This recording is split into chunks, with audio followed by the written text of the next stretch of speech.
If you want to open a game dashboard while playing a game on a Google Pixel 11, the first thing that you might want to do is you might want to open settings on your phone. So let's go ahead and do that. Let me actually go back here. And here in the settings, you want to go to your Google account. You want to switch to all services, and then you should be able to find Game Dashboard.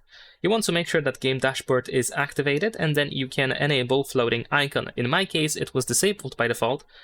So you might need to actually go over here to turn it on.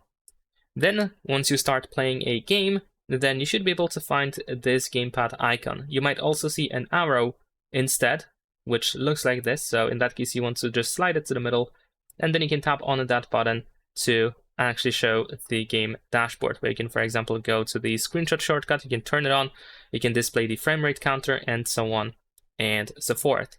Now, what I'm gonna do also is I'm gonna change the navigation style on Pixel 11 to see if it looks exactly the same way when using 3-button navigation, because now I'm using gesture navigation, so it might look slightly different for the 3-button navigation. So let's change that over here. There we go. And now we want to go to the game. Let's reopen it. Can I reopen it? Yes. All right. So it seems that it looks exactly the same way. Here we have the arrow, so we can slide it to the middle, and you can open the game dashboard. So that's pretty much it. Leave a like and subscribe.